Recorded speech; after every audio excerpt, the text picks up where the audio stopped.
Festival vibe ವಿಶೇಷ ಕಾರ್ಯಕ್ರಮದಲ್ಲಿ ಇವತ್ತು ರಂಜಾನ್ ವಿಶೇಷತೆಯನ್ನು ಕುರಿತು ಮಾತಾಡ್ತಾ ಹೋಗೋಣ. ವೀಕ್ಷಕರೇ, ನಮ್ಮ ಭಾರತದಲ್ಲಿ ಸಾಕಷ್ಟು ಧರ್ಮದವರು ವಾಸವಾಗಿರೋದ್ರಿಂದ ಇಲ್ಲಿ ಪ್ರತಿ ತಿಂಗಳು ಕೂಡ ಹಬ್ಬ ಹರಿದಿನಗಳನ್ನ ಆಚರಣೆ ಮಾಡ್ತಾ ಹೋಗ್ತೀವಿ. ಅದರಲ್ಲಿ ಈದ್ ಉಲ್ ಫಿತರ್ ಕೂಡ ಒಂದು.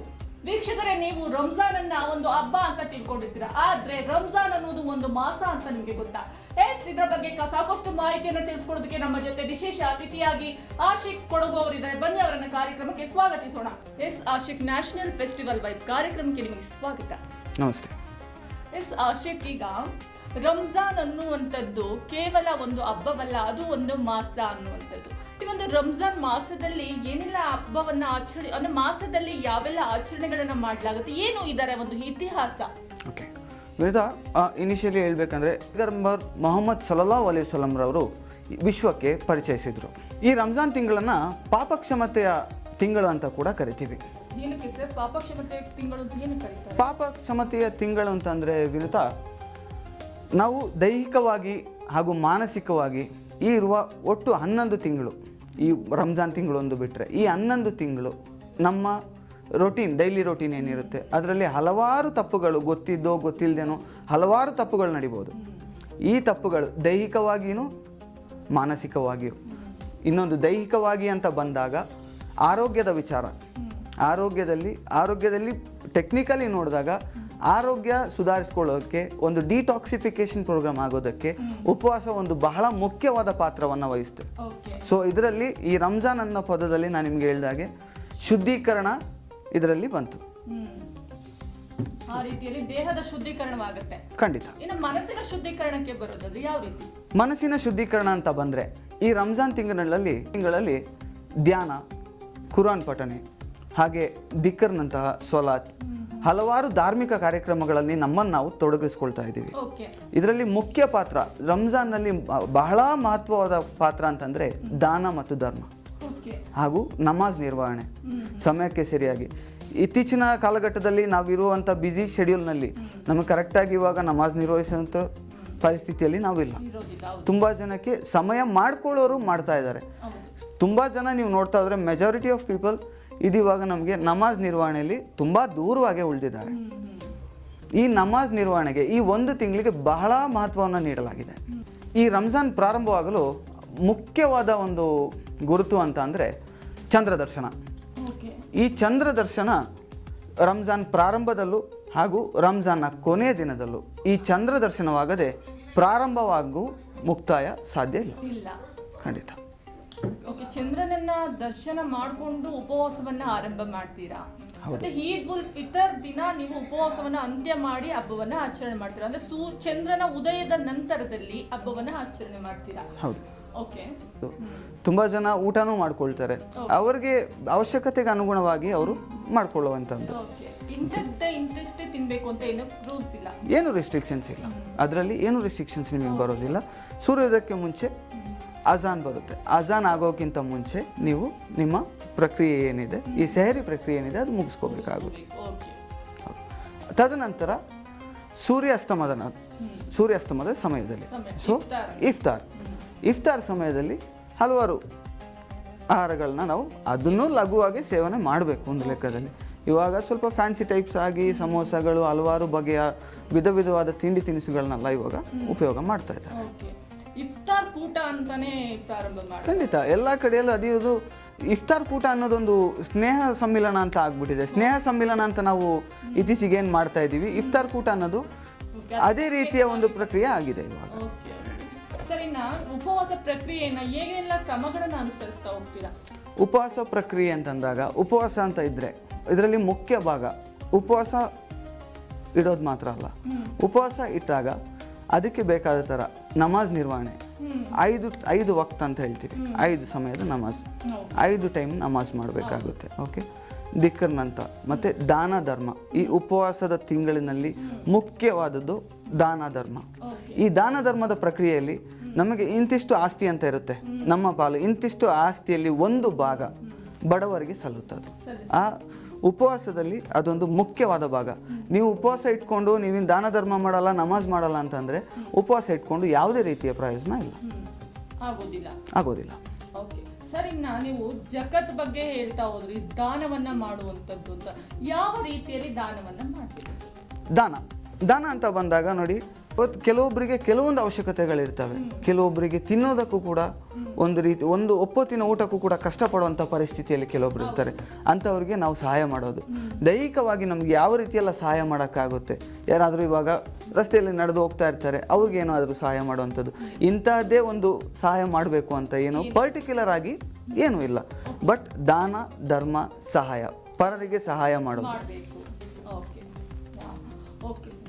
ಆಶಿಕ್, ಈ ರಂಜಾನ್ನಲ್ಲಿ ಉಪವಾಸ ಇರುವಂಥದ್ದು ಒಂದು ರೀತಿಯಲ್ಲಿ ಹಸಿವಿನ ಸಂದೇಶವನ್ನ ಸಾರುವಂಥದ್ದು. ಅಂದ್ರೆ ಪ್ರತಿಯೊಬ್ಬ ವ್ಯಕ್ತಿಗೂ ಕೂಡ ಹಸಿವಿನ ಮಹತ್ವವನ್ನ ತಿಳಿಸುತ್ತೆ. ಹಾಗೆ ಒಬ್ಬ ವ್ಯಕ್ತಿ ದುರ್ಬಲನಾಗಿರುವಂತಹ ದೀನ ದಲಿತರ ಒಂದು ನೋವನ್ನ ಸ್ವತಃ ನಾವೇ ಅನುಭವಿಸಿದಾಗ ನಿಜಕ್ಕೂ ನಮ್ಮಲ್ಲಿ ಇರುವಂತಹ ಪಾಪ ಕೃತ್ಯಗಳನ್ನ ಕಡಿಮೆ ಮಾಡಿಕೊಂಡು ಒಳ್ಳೆಯ ಮನುಷ್ಯನಾಗಿ ಮುಂದುವರಿಯೋದಕ್ಕೆ ಸಹಾಯಕವಾಗುವಂತಹ ಒಂದು ಉತ್ತಮ ಸಂದೇಶವನ್ನ ಈ ಒಂದು ಉಪವಾಸದ ಮೂಲಕ ತಿಳ್ಕೊಳ್ತಾ ಹೋಗ್ಬೋದು.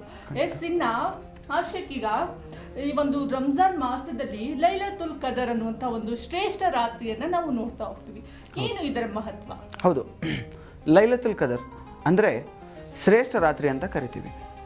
ಈ ಶ್ರೇಷ್ಠ ರಾತ್ರಿಯಲ್ಲಿ ನಾವು ಮಾಡಿದ ಆ ಒಂದು ದಿನದ ಪ್ರಾರ್ಥನೆ ಅಂದರೆ ಇದನ್ನು ಪ್ರತ್ಯೇಕವಾಗಿ 26ನೇ ಉಪವಾಸದ ದಿನ ಅಂದರೆ 26ನೇ ಉಪವಾಸ ನಿಭಾಯಿಸಿ ಮುಗಿದ ದಿನ ಅಂದರೆ ಸೂರ್ಯಾಸ್ತಮದ ನಂತರದ ದಿನಕ್ಕೆ ನಾವು 27ನೇ ದಿನಕ್ಕೆ ಬರುತ್ತದೆ.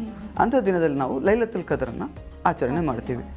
ಈ ದಿನ ಆಚರಣೆ ಮಾಡೋದ್ರಲ್ಲಿ ಈ ದಿನ ನಾವು ಪ್ರಾರ್ಥನೆ ಏನು ಮಾಡ್ತೀವಿ, ಈ ಒಂದು ದಿನದ ಪ್ರಾರ್ಥನೆ 1000 ದಿನದ ಪ್ರಾರ್ಥನೆಯ ನೇರ ಪ್ರತಿಫಲವನ್ನು ನಮಗೆ ನೀಡುತ್ತೆ ಅಂತ ಪರಿಶುದ್ಧ ಕುರಾನ್ನಲ್ಲಿ ನಮಗೆ ತಿಳಿಸ್ಕೊಡ್ತಾ ಇದ್ದಾರೆ. ಸೊ ಇದರ ಜೊತೆ ನಾವು ಕುರಾನ್ ಪಠಣೆ ಪ್ರತ್ಯೇಕವಾಗಿ ರಂಜಾನ್ ತಿಂಗಳಿನಲ್ಲಿ ಪೂರ್ತಿ ತಿಂಗಳು ಕುರಾನ್ ಪಠಣೆ ದಿಕ್ರು ಅಂತಹ ಕಾರ್ಯಗಳನ್ನು ಆಲ್ರೆಡಿ ತೊಡ್ಕೊಂಡಿರ್ತೀವಿ. ವಿಶೇಷವಾಗಿ ಲೈಲತುಲ್ ಕದರ್ ದಿನ ತುಂಬಾ ವಿಶೇಷ, ಶ್ರೇಷ್ಠ ಅಂತ ನಾನು ಏನು ಹೇಳಿದೆ, ಶ್ರೇಷ್ಠ ರಾತ್ರಿ ಅಂತಾನೆ ಇದನ್ನ ಕನ್ಸಿಡರ್ ಮಾಡಿಕೊಂಡು ಆ ದಿನದಲ್ಲಿ ರಾತ್ರಿ ಕುರಾನ್ ಪಠಣೆ ಇರ್ತವೆ. ಮಸ್ಜಿದ್ಗಳಲ್ಲಿ ಜಾಗರಣೆಗಳನ್ನು ಮಾಡ್ತಾರೆ, ಓಕೆ, ದಿಕ್ರುಗಳನ್ನು ಮಾಡ್ತಾರೆ. ಅದಷ್ಟು ಅಲ್ಲಾಹನ ಅನುಗ್ರಹ ಪಡೆಯುವಂತಹ ಒಂದು ದಿನ ಅಂತ ನಾವು ಅದನ್ನ ವಿಶೇಷ ರಾತ್ರಿ, ಅಲ್ಲಾಹನ ಅನುಗ್ರಹ ಪಡೆಯೋದಕ್ಕೆ, ಅಲ್ಲಾಹನಿಗೆ ಹತ್ತಿರವಾಗುವಂತಹ ಒಂದು ರಾತ್ರಿ ಅಂತ. ಇಸ್ಲಾಂ ಧರ್ಮ ಅಂತದಲ್ಲಿ ಮೂಲ ಪದ ಇಸ್ಲಾಂನ ಅರ್ಥವೇ ಶಾಂತಿ. ಹೌದು, ಈ ಶಾಂತಿಯ ಸಂಕೇತವಾಗಿ ಸಾಕಷ್ಟು ಪವಿತ್ರ ಗ್ರಂಥವಾದ ಕುರಾನ್ನಲ್ಲಿ ತಿಳಿಸ್ತಾ ಹೋಗಿರ್ತಾರೆ. ಸೊ ಈ ಒಂದು ಕುರಾನ್ ಪಠಣದ ಬಗ್ಗೆ ಹೇಳೋದಾದ್ರೆ ಸಾಕಷ್ಟು ಮಹತ್ವವನ್ನ ಈ ಒಂದು ಕುರಾನ್ ಹೊಂದಿರುವಂತದ್ದು. ಅದರಲ್ಲಿ ರಂಜಾನ್ ಮಾಸದಲ್ಲಿ ಕುರಾನ್ನ ಮಹತ್ವ ಹೇಗಿರುತ್ತೆ, ಇದಕ್ಕೆ ಒಂದು ವಿಶೇಷ ಸ್ಥಾನವನ್ನ ನೀವು ಕೊಟ್ಟಿರ್ತೀರಾ. ಇದ್ರ ಬಗ್ಗೆ ಏನ್ ಹೇಳ್ತೀರಾ ಆಶಿಕ್? ವಿನಿತಾ ಅವರೇ, ಕುರಾನ್ ಬಗ್ಗೆ ಮಾತಾಡೋದಾದ್ರೆ ಮಾತಾಡ್ತಾ ತುಂಬಾ ಹೋಗುತ್ತೆ ಇದು. ಸೊ ಕುರಾನ್ನಲ್ಲಿ ಒಟ್ಟು 114 ಅಧ್ಯಾಯಗಳಿದೆ, ಅಂದ್ರೆ ಸೂರಗಳು ಅಂತ ನಾವು ಕರಿತೀವಿ. 114 ಸೂರಗಳಿದೆ. ಸೊ ಕುರಾನ್ನಲ್ಲಿ ಏಕದೈವಾರಾಧನೆ ಮತ್ತು ನೀತಿ, ಕಾನೂನು, ಸಂಹಿತೆಗಳು ಹಾಗೂ ನಡವಳಿಕೆಗಳ ಬಗ್ಗೆ ಸಂಕ್ಷಿಪ್ತವಾಗಿ ಇದರಲ್ಲಿ ವಿವರಣೆ ಕೊಟ್ಟಿದ್ದಾರೆ. ಅಂದರೆ ಮಾನವನ ಒಂದು ಜೀವನ, ನಮ್ಮ ಇಸ್ಲಾಂ ಧರ್ಮದ ಪ್ರಕಾರ ಮಾನವನ ಒಂದು ಜೀವನ, ಅವನ ನಡವಳಿಕೆ ನೀತಿಗಳು ಯಾವ ರೀತಿ ಇರಬೇಕು, ಇಸ್ಲಾಂನ ಶರಿಯತ್ ಅಂತ ಏನು ಹೇಳ್ತೀವಿ, ಕಾನೂನುಗಳು ಯಾವ ರೀತಿಯಾಗಿರಬೇಕು ಅನ್ನೋದನ್ನ ಸಂಕ್ಷಿಪ್ತವಾಗಿ ಈ ಕುರಾನ್ನಲ್ಲಿ ವಿವರಿಸಲಾಗಿದೆ. ಇನ್ನು ಸರ್, ನೀವು ಆವಾಗಲೇ ಹೇಳಿದಾಗೆ ಒಂದು ಶ್ರೇಷ್ಠ ರಾತ್ರಿ ಆಗಿರೋದು ಸಾಕಷ್ಟು ಪ್ರಾರ್ಥನೆಯನ್ನ ಮಾಡಲಾಗುತ್ತೆ ಅಂತ ಹೇಳ್ತೀವಿ. ಹೌದು, ಇಲ್ಲಿ ಪ್ರಾರ್ಥನೆಯನ್ನ ರಂಜಾನ್ ಮಾಸದಲ್ಲಿ ಮಾಡೋದ್ರಿಂದ ಆ ವ್ಯಕ್ತಿ ಮಾಡಿರುವಂತಹ ಪಾಪಗಳು ಕಳೆದು ಅಲ್ಲಾನಲ್ಲಿ ಲೀನವಾಗೋದಕ್ಕೆ ಒಂದು ಭಕ್ತಿ ಮಾರ್ಗ ಅಂತಾನೆ ಹೇಳಲಾಗುತ್ತೆ ವೀಕ್ಷಕರೇ. ಇದ್ರ ಬಗ್ಗೆ ಮತ್ತಷ್ಟು ಮಾತಾಡ್ತಾ ಹೋಗೋಣ. ಇನ್ನ ಮುಂದುವರಿದಂತೆ ಆಶಿಕ್, ಈ ಒಂದು ಈದ್ ಮತ್ತೆ ರಂಜಾನ್ ಇದರ ನಡುವಿನ ವಿಶೇಷ ಏನು, ವ್ಯತ್ಯಾಸ ಏನು? ಎರಡಕ್ಕೂ ವ್ಯತ್ಯಾಸ ಇದೆಯಾ ಅಥವಾ ಎರಡು ಒಂದೇನಾ?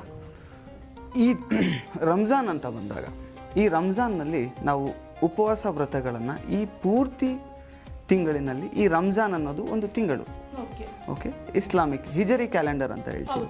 ಮೊಹಮ್ಮದ್ ಪೈಗಂಬರ್ ಅವರು ಮಕ್ಕಾದಿಂದ ಮದೀನಕ್ಕೆ ಹೋಗ್ತಾರೆ ಕ್ರಿಸ್ತ ಶಕ 266ರಲ್ಲಿ. ಅದನ್ನ ಒಂದು ಹಿಜಿರ ಶಕೆ ಅಂತ ಪ್ರಾರಂಭ ಮಾಡ್ತಾರೆ. ಖಂಡಿತ. ಸೊ ಅಂದಿನಿಂದ ಇಸ್ಲಾಮಿಕ್ ಕ್ಯಾಲೆಂಡರ್ ಅನ್ನೊಂದು ಉದ್ಭವ ಆಗುತ್ತೆ. ಒಂದೊಂದು ಹಿಜಿರೆ ಅಂತ ಕರಿತಾ ಹೋಗ್ತಾರೆ. 12 ಹಿಜಿರೆಗಳು ಬರ್ತಾ ಹೋಗ್ತವೆ. ಮೊದಲನೇದು ಮೊಹರಂ ಆಗಿರ್ಬೋದು, ಶಬಾನ್ ಆಗಿರ್ಬೋದು, ಈ ರೀತಿ ಸಾಕಷ್ಟು 12 ಮಾಸಗಳು ಬರ್ತಾ ಹೋಗುತ್ತೆ. ಹೌದು. ರಂಜಾನ್ ಮತ್ತೆ ಈದ್ನ ಪ್ರಾಮುಖ್ಯತೆಗಳು ಅಥವಾ ಡಿಫ್ರೆನ್ಷಿಯೇಟ್ ಮಾಡಿ ಹೇಳೋದಾದರೆ ರಂಜಾನ್ ಹಾಗೂ ಈದ್. ರಂಜಾನ್ ತಿಂಗಳಿನಲ್ಲಿ ಈ ಪೂರ್ತಿ ಒಂದು ರಂಜಾನ್ ತಿಂಗಳು, ಈ ರಂಜಾನ್ ತಿಂಗಳಿನಲ್ಲಿ ನಾವು ಈ ಸತ್ಕರ್ಮಗಳನ್ನು ಮಾಡ್ತಾ ಇರ್ತೀವಿ. ಉಪವಾಸಗಳಿರ್ಬೋದು, ನಾವು ಹೇಳಿದ ರೀತಿ ನಮಾಜ್ ಕಾರ್ಯಗಳು ಇಂಥದ್ದೆಲ್ಲ ಈ ಪೂರ್ತಿ ತಿಂಗಳು ನಾವು ಮಾಡ್ತಾ ಹೋಗ್ತೀವಿ. ಈದ್ ಉಲ್ ಫಿತರ್ ಅಂದರೆ, ಈದ್ ಉಲ್ ಫಿತರ್ ಬಡವರಿಗೆ ದಾನ ಮಾಡುವಂಥದ್ದು ಈದ್ ಉಲ್ ಫಿತರ್ ಅಂತ ದಿನ. ಈದ್ ಉಲ್ ಫಿತರ್ ದಿನದಂದು ನಾವು ನಮಾಜ್, ಪ್ರತ್ಯೇಕವಾಗಿ ಈದ್ ನಮಾಜನ್ನು ನಿರ್ವಹಿಸಿದ ನಂತರ ಬಡವರಿಗೆ ಫಿತರ್ ಜಕಾತ್ ಅನ್ನೋದನ್ನು ನಾವು ನೀಡ್ತೀವಿ. ಫಿತರ್ ಜಕಾತ್ ಅಂತ ಅದು ಪ್ರತ್ಯೇಕವಾಗಿ ಕರೆಯಲ್ಪಡುತ್ತೆ. ಅದನ್ನು ಫಿತರ್ ಜಕಾತನ್ನು ನೀಡಿ ನಾವು ಸಂಬಂಧಿಕರ ಮನೆಗಾಗಿರ್ಬೋದು, ಸ್ನೇಹಿತರೊಂದಿಗೆ ಆಗಿರ್ಬೋದು ಆಲಿಂಗನ ಮಾಡ್ಕೊಳ್ಳೋದು, ಪ್ರತಿಯೊಬ್ಬರ ಮನೆಗೆ ಹೋಗಿ ಒಬ್ಬರನ್ನೊಬ್ಬರು ಪರಸ್ಪರ ಶುಭನ ಕಾಮನೆಗಳನ್ನು ನೀಡುವಂಥದ್ದು ಈ ರಂಜಾನ್ ಹಾಗೂ ಈ ಈದ್ ಉಲ್ ಫಿತರ್ನ ವಿಶೇಷತೆಗಳು. ಸೂರ್ಯೋದಯಕ್ಕೆ ಮೊದಲು ಹಾಗೂ ಸೂರ್ಯಾಸ್ತದವರೆಗೂ ಕೂಡ ಉಪವಾಸವನ್ನ ಕೈಗೊಳ್ಳುವುದು. ನಂತರದಲ್ಲಿ ಹಜ್, ಜೀವನದಲ್ಲಿ ಒಮ್ಮೆಯಾದರೂ ಕೂಡ ಹಜ್ ಯಾತ್ರೆಯನ್ನ ಮಾಡಬೇಕು. ಇವೆರಡೂ ಕೂಡ ಒಂದು ಇಸ್ಲಾಂ ಧರ್ಮದ ಒಂದು 5 ಆಧಾರ ಸ್ತಂಭಗಳು ಅಂತಾನೆ ಹೇಳ್ತಾ ಹೋಗ್ತೀವಿ. ಇನ್ನ ಕಲೀಮಾ ಅಂತ ಅಂದ್ರೆ 5 ಶ್ಲೋಕಗಳು, ಅಲ್ಲಿ ದೇವರನ್ನ ಒಲಿಸಿಕೊಳ್ಳೋಕೆ ಬೇಕಾಗುವಂತ ಶ್ಲೋಕಗಳನ್ನ ಅದು ಹೊಂದಿರುತ್ತೆ. ಮತ್ತೆ ಜೊತೆಗೆ ಅವರ ಒಂದು ಮೂಲ ಸಂದೇಶ, ಉದ್ದೇಶ ಇಷ್ಟೇ, ಇಡೀ ಸೃಷ್ಟಿಯೇ ಅಲ್ಲಾನ ಸೃಷ್ಟಿಯಾಗಿರುತ್ತೆ. ಇಡೀ ಮಕ್ಕಳು ದೇವರ ಮಕ್ಕಳು. ವೀಕ್ಷಕರೇ, ನೀವು ಇಲ್ಲಿ ಅಲ್ಲ ಅಂತ ಅಂದ್ರೆ ಕೇವಲ ಇಸ್ಲಾಂ ಧರ್ಮದ ದೇವರು ಅಂತ ಮಾತ್ರ ಅನ್ಕೋಬೇಡಿ. ಇದು ಅಲ್ಲ ಅನ್ನುವಂಥದ್ದು ಒಂದು ಅರಬ್ಬಿ ಭಾಷೆಯ ಪದ. ಅಂದ್ರೆ ಅಲ್ಲ ಅನ್ನೋ ಪದದ ಅರ್ಥ ಇಷ್ಟೇ, ಸೃಷ್ಟಿಕರ್ತ. ನಾವು ಹೇಗೆ ನಮ್ಮ ಒಂದು ಹಿಂದೂ ಸಂಪ್ರದಾಯದಲ್ಲಿ ಬ್ರಹ್ಮ ನಮ್ಮ ಸೃಷ್ಟಿಕರ್ತ ಅಂತ ಅಂತೀವಿ, ಅದೇ ರೀತಿಯಲ್ಲಿ ಅರೇಬಿಕ್ ಭಾಷೆಯಲ್ಲಿ ಅಲ್ಲ ಅನ್ನುವಂಥ ಪದ ಸೃಷ್ಟಿಕರ್ತ ಅನ್ನುವಂತಹ ಅರ್ಥವನ್ನ ಸೂಚಿಸುತ್ತೆ. ಸೊ ಇದಿಷ್ಟು ಕೂಡ ಒಂದು ಇಸ್ಲಾಂ ಧರ್ಮದ 5 ಆಧಾರ ಸ್ತಂಭಗಳಾಗಿದೆ. ಇವರು ಪ್ರಮುಖವಾಗಿ ನಿರಾಕರಣೆಗೆ, ದಟ್ ಮೀನ್ಸ್ ಏಕರೂಪದ ದೇವರ ಆರಾಧನೆಗೆ ಇಲ್ಲಿ ಪ್ರಮುಖವಾಗಿ ಪ್ರಾಮುಖ್ಯತೆಯನ್ನ ನೀಡಲಾಗುತ್ತೆ. ದೇವರು ನಿರಾಕಾರವಾಗಿರ್ತಾನೆ ಅನ್ನುವಂತಹ ಒಂದು ಆಚರಣೆಯನ್ನ ಇವರು ಮತ್ತೆ ದೃಢವಾದ ನಂಬಿಕೆಯನ್ನ ಒಳಗೊಂಡಿರ್ತಾರೆ. ಸೊ ನಿರಾಕಾರ ಅಂದ್ರೆ ಯಾವುದೇ ರೀತಿಯ ರೂಪ ಇಲ್ಲ.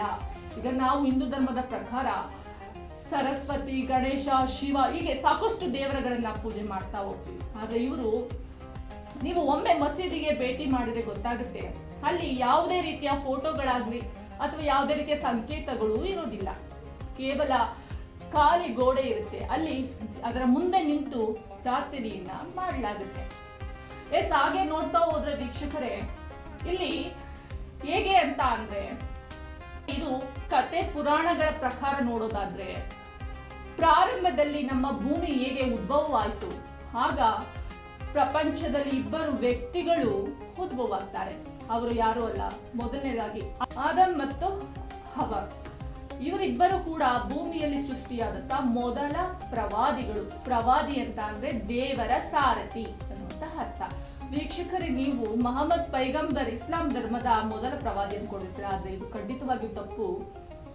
ಇಸ್ಲಾಂ ಧರ್ಮದ ಕೊನೆಯ ಪ್ರವಾದಿ ಅಂತಾನೆ ಹೇಳ್ಬೋದು. ಅಂದ್ರೆ ಇವರಿಗೂ ಮೊದಲು 1,80,000ಕ್ಕೂ ಅಧಿಕ ಪ್ರವಾದಿಗಳು ಬಂದು ಇಸ್ಲಾಂ ಧರ್ಮವನ್ನ ಪ್ರಚಾರ ಮಾಡಿದ್ದಿದೆ. ಆದ್ರೆ ಇದರ ಬಗ್ಗೆ ಸಾಕಷ್ಟು ಜನರಿಗೆ ಗೊತ್ತಿರೋದಿಲ್ಲ. ಎಲ್ಲರೂ ಕೂಡ ಮುಹಮ್ಮದ್ ಪೈಗಂಬರ್ ಅವರು ಇಸ್ಲಾಂ ಧರ್ಮದ ರೂವಾರಿ ಅಂತ ಅನ್ಕೊಂಡಿರ್ತಾರೆ. ಅದು ಒಂದು ರೀತಿಯಲ್ಲಿ ತಪ್ಪು ಕಲ್ಪನೆ ಅಂತಾನೆ ಹೇಳ್ಬೇಕು, ಅಥವಾ ನಮ್ಮ ಪುಸ್ತಕಗಳಲ್ಲಿ ಬಂದಿರುವಂತಹ ಜ್ಞಾನ ಭಂಡಾರ ಅಂತಾನೆ ಹೇಳ್ಬೋದು. ವೀಕ್ಷಕರೇ, ನಾನು ಆಗ್ಲೇ ಹೇಳಿದಾಗೆ 1,80,000 ಪ್ರವಾದಿಗಳು ಬಂದು ಹೋಗಿದ್ದಾರೆ ಅಂತ ಹೇಳಿದೆ. ಅದರಲ್ಲಿ ಅಷ್ಟು ಜನ ಬಂದರೂ ಕೂಡ ಇಸ್ಲಾಂ ಧರ್ಮ ಪ್ರಾಮುಖ್ಯತೆಯನ್ನ ಗಳಿಸಿದ್ದು ಮಾತ್ರ ಮಹಮ್ಮದ್ ಪೈಗಂಬರ್ ಅವರು ಬಂದ ನಂತರದಲ್ಲಿ. ಅದು ಯಾಕೆ ಅಂತ ಅಂದ್ರೆ, ಇಸ್ಲಾಂ ಧರ್ಮದ ಸಾರವನ್ನ ಕುರಾನ್ನಲ್ಲಿ ಪ್ರಕಟಣೆ ಮಾಡುವ ಮೂಲಕ ಇಡೀ ಜಗತ್ತಿಗೆ ಇಸ್ಲಾಂ ಧರ್ಮವನ್ನ ಪಸರಿಸುವಂತೆ ಮಾಡಿದ ಕೀರ್ತಿ ಈ ಒಂದು ಮಹಮ್ಮದ್ ಪೈಗಂಬರ್ ಅವರಿಗೆ ಸಲ್ಲುತ್ತೆ. ಹಾಗಾಗಿಯೇ ಎಷ್ಟೋ ಜನ ಮಹಮ್ಮದ್ ಪೈಗಂಬರ್ ಅವರೇ ಇಸ್ಲಾಂ ಧರ್ಮದ ಉಗಮಕ್ಕೆ ಕಾರಣ ಅಂತಾನು ಕೂಡ ಅಂದ್ಕೊಂಡಿದ್ದಾರೆ. ಇದು ಖಂಡಿತವಾಗಿಯೂ ತಪ್ಪಲ್ಲ ಬಿಡಿ. ವೀಕ್ಷಕರೇ, ನೋಡಿದ್ರಲ್ಲ, ನ್ಯಾಷನಲ್ ಫೆಸ್ಟಿವಲ್ ವೈಬ್ ಕಾರ್ಯಕ್ರಮದಲ್ಲಿ 100ನೇ ರಂಜಾನ್ ವಿಶೇಷತೆಯ ಬಗ್ಗೆ ಇವತ್ತು ನಾವು ಮಾತಾಡ್ತಾ ಹೋಗಿದ್ದೀವಿ. ಸೊ ಇಂತಹ ಮತ್ತೊಂದಷ್ಟು ವಿಶೇಷ ಹಬ್ಬದ ಜೊತೆ ನಾನು ನಿಮ್ಮ ಮುಂದೆ ಬರ್ತೀನಿ. ನಮಸ್ಕಾರ. ಕೊನೆಯದಾಗಿ ನಾಡಿನ ಸಮಸ್ತ ಮುಸ್ಲಿಂ ಬಾಂಧವರಿಗೆ ಕರುನಾಡು ಟಿವಿ ವತಿಯಿಂದ ರಂಜಾನ್ ಹಬ್ಬದ ಶುಭಾಶಯಗಳು.